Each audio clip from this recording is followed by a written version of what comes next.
The number 80 shouldn't be too difficult for you, professional that you are. F prime of x is equal to 3x squared plus 4. And if we want to find f prime at that given value of x, we know that f prime depends on x, and so therefore f prime at negative 2 is equal to 3 times x squared. Now it says x squared, and so we know we replace x with negative 2. So 3 times negative 2 squared plus 4, and 3 times negative 2 squared is 3 times 4, which is 12. 12 plus 4 is 16. So that's number 80. Number 81, what does it say here? Let me read it first. So for number 81, this is a little review from what we've been doing in class the last couple days. You get to use your calculator, even though on 81 you wouldn't need your calculator, nor, well, I guess you would need it on number 82. But 81, just go ahead and plug in your y1 as this function here, and then your y2, don't forget, your y2 is your math 8. It's the derivative of, I guess I should probably write it like this, the derivative of your y1 with respect to x, and then at x equals x, and then there's a couple different ways, like I showed you guys in class, that you can find the derivative at pi over 2. You could do math 8. Math 8 would get your n deriv.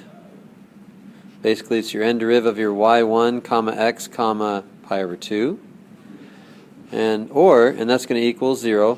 Or you could do just y2. If you already have your y2 in there as a function of x, it's just basically y2 of pi over 2, and again that's equal to 0, so I'll just put that. Either y2 of pi over 2, and y2 again being the derivative at pi over 2, or the n deriv, or the derivative of y1 at pi over 2. Either way, you get that the derivative at pi over 2 is equal to 0. So f prime at pi over 2 is 0. Okay. Well, the neat thing about defining your y2 to be the derivative of y1 is that now when you find a different function that you want to do the same thing with, here we have this is going to be our new y1, and when you calculate a new y1, I'll go ahead and plug that in. Let me pause it while I do that.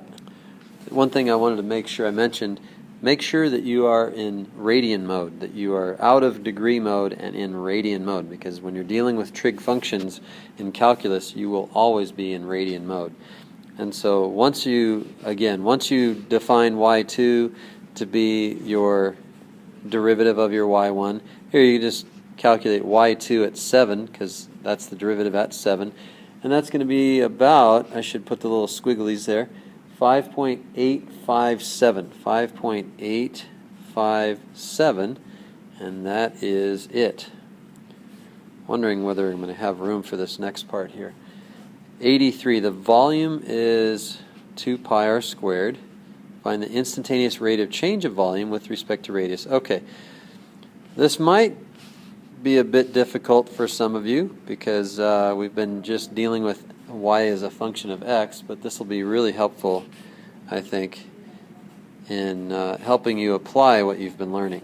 So if v is equal to 2 pi r squared, okay, then that means that v prime of r, in other words, the derivative of v with respect to r, is equal to 4 pi r. Okay, and if the derivative of v with respect to r is 4 pi r, then the derivative of v with respect to when r is equal to 7 is equal to 4 pi times 7. 4 pi times 7, so we get 28 pi. 28 pi. And 28 pi, that's not a very good pi there. Let's make it look nicer. Alright, so 28 pi is the answer. That's it. Just like y is a function of x. It's kind of nice. I'm going to go ahead and I'm going to pause the video here and read number 84. Love these problems. Number 84, we're given s. We want the velocity or the instantaneous speed of the object at t equals 6. So the velocity, however, is equal to the derivative of the position, and the position equation is h. Okay, so the velocity is just the derivative of the position, and the derivative of the position would be, let's see, negative 16 t squared, which would be negative 32t, plus 112. Okay, so that's the position, or the derivative. So that's the velocity at time t, and it wants the instantaneous speed of the object at t equals 6. And if we just put absolute value bars around our v of t, then we're going to get the speed. And so we could put the absolute value bars around the h prime of t, the absolute value bars around this guy here, and so therefore h prime, so the absolute value of v of 6 then would be h prime of 6 as a positive number, and that would be the absolute value of negative 32 times 6 plus 112 equals the absolute value of negative 80, which is 80, and let's make sure we get the correct units of measure. Oops. And that's feet per second, so let's make sure we write that in there as well. Feet per second. All right. Let me put a box around that so it looks pretty. And our last problem is, and again I'll pause the video so I can read that. I encourage you to do the same. Problem 85 is almost exactly like problem number 84, so let's go ahead and figure this out. We want the instantaneous speed, so we want first of all we want the speed, which is the absolute value of the velocity, which is the derivative of s of t, and that would be negative 32t plus 160.